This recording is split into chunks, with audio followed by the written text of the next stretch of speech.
Hey, pushers, it's Mr. Naimatsu here, coming with your first lesson and introduction to the learning to write an LEQ. So we're going to go ahead and kind of do a review of this lesson plan.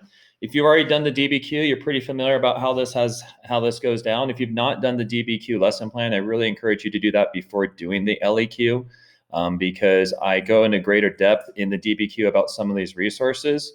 I'm not going to go into depth on that. But you're watching this one on the lesson video. Again, the goal of this entire lesson plan, just like the DBQ, is to give you guys an opportunity to kind of follow along with me as I create an LEQ, and hopefully by the end have a really solid understanding of the steps and what is required of an LEQ, so you can be able to do your own. And yes, you will eventually have to do one on your own in kind of a test setting. So that's the kind of goal of what we're doing.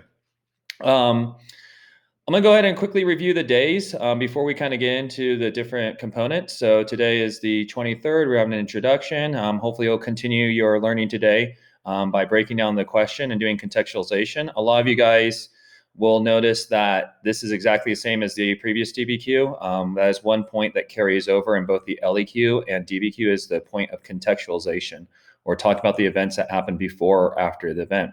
And yes, you can once again use contextualization in your conclusion if you'd like to, but I consistently try to have students do it in their introduction and talk about the items that happened before. And we'll talk about that in the greater depth when we get there.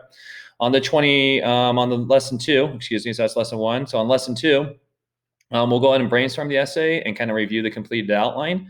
There's not any documents. This is all knowledge that comes from your brain. And some of that may concern some of you guys, because you might go, well, what if I don't remember this or that? We're not looking for a lot of key terms. We're looking about maybe 3 to 5 and an explanation, and we're going to be doing good. And we'll talk about that in a second.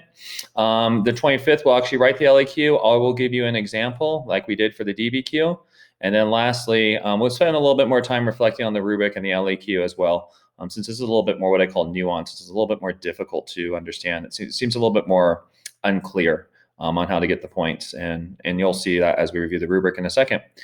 So that's it's a little bit shorter of a lesson plan, because again, we don't have to analyze the document like a DBQ. And again, LEQ is what's called a long essay question, and it has a prompt, and you just have to respond to the prompt using the knowledge of your brain.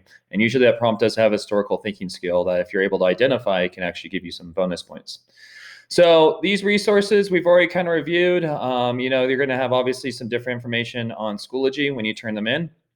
One thing I'd like to take a little bit more time on looking is these 2 rubrics, the College Board rubric and also the LEQ rubric.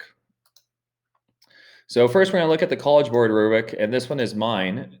And if you, again, took the first DBQ, you know that on the day of the test, they only give you a point or nothing. It's either you do it or you don't. And I have gone ahead and kind of broken down the point and nothing into kind of like a 10-point scale to make it a little bit easier for you guys to demonstrate kind of some more advanced knowledge compared to proficient towards the ones that are more basic or incomplete. So you notice that there are 2 kind of points. Well, let's kind of look at the first thing. The LEQ is 6 points, not 7. If you were to scroll up, this is the one that we did for the DBQ, 7 points. Scroll down to the LEQ, 6 points. You'll notice that the thesis and the claim is still there. There's only 1 point. You still need to have some really good reasoning here if you want to get your 2 points for the argument. These kind of what I call bonus points. And for our purposes, just like the other DBQ, if we get 4 points, guys, we are rocking it and we're doing a great job. So again, for this class, the goal is to get just a point in each of these categories. If you are able to get bonus points, you will be given extra credit in this class. And on the day of the test, you're going to be doing really, really well. But if we get 4 out of 6 points on the LEQ, guys, we're going to be doing a really good job. So contextualization, again, is another point, and that usually would come first in your thesis and your introduction. So we're going to still have those 2 components inside of the LEQ. Your body paragraph, however, is going to be evidence and reasoning from your own brain, right? No documents. So you get 1 point if you get evidence that, here's the key word, and I'm going to highlight here, relevant, right? If it somewhat relates. So even though you're bringing in evidence, you don't really answer the prompt, as it somewhat relates, you actually get a point for it. How many pieces of evidence? I don't know. Here it says example, so I'm guessing more than 1. What am I always asking students to look for? About 3 to 5 pieces of evidence. You get a second point, or what I call bonus point, if you actually answer the prompt and support your argument, aka your thesis.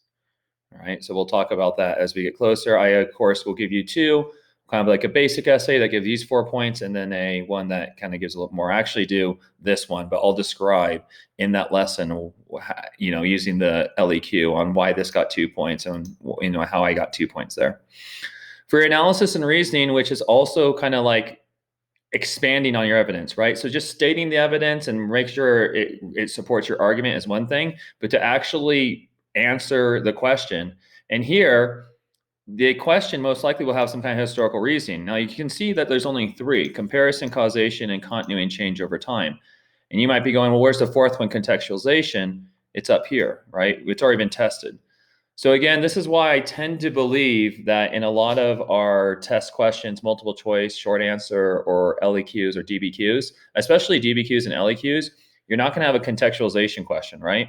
It's going to be either similarities and differences, causes and effects, or continuity and change over time. So really focus on those three historical thinking skills when you're taking the DBQ. If you don't know what the historical thinking skill is, let me know, and we'll have a little bit more of a kind of back and forth about what those are. But this is another reason, guys, that I, on your period projects, are focusing so much attention towards our historical thinking skills.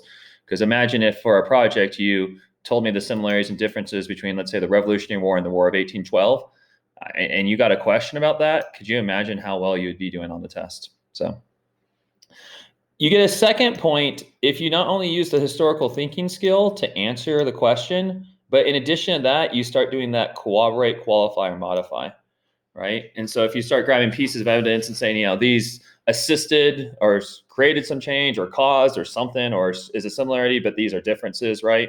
So you kind of put those groups together, maybe in different paragraphs or using the topic sense to kind of link them together. So that's what corroborate means. Qualify is to analyze the different qualities of it, right? The details of it. And then modify is kind of to show an exception. Like, hey, this worked out perfectly and these things happened, but this piece of evidence kind of shows that it wasn't so perfect, right? So some kind of modification, some kind of minor change that happened. So that's what I want to focus you guys on.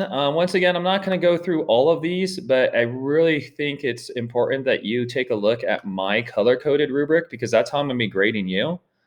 And it just shows some examples on the rubric for the DBQ and the LEQ. When I grade your guys's essays, I'm simply going to write incomplete, basic, proficient, or advanced. I'm hoping that you are going to come back. It's a little bit too difficult to put all these examples into what makes a incomplete, basic, proficient, or advanced into the rubric on Schoology. So with that being said, I hope that you guys come back here and take a look at this because these are consistent student errors that I find that separate the student between a 10 or 8, 6, and a 5, or a description, like for an advanced, what they have to do, right? They have to do all these things that a proficient student does, plus a couple of other things. And again, it does relate directly to this rubric, right? The skill, descriptor, thesis, claim, contextualization. So, and I kind of separate it for you and I explain how to get 2 points as well. Okay, so these are kind of the massive errors that I see students get. And again, if you on the day of the test get a 5 or a 6, I'm assuming that you are not going to get a point. So these are kind of like on this rubric, it's either 1 or a 0. I'd consider these zeros. However, if you get a proficient or advanced, I'm considering those ones. And that's why you get a 10 out of 10, an 8 out of 10, and then over here, 6 or 5. And it really kind of focuses the student to try to get to proficient and advanced, right? So that you guys can get a high score on these tests. All right, guys. So that's kind of all I wanted to review for this lesson plan. Kind of review about this entire thing. And then the next lesson, we're going to start getting into the prompt analysis and developing our contextualization. So I'll see you guys in the next lesson. All right, take care, guys. Bye now.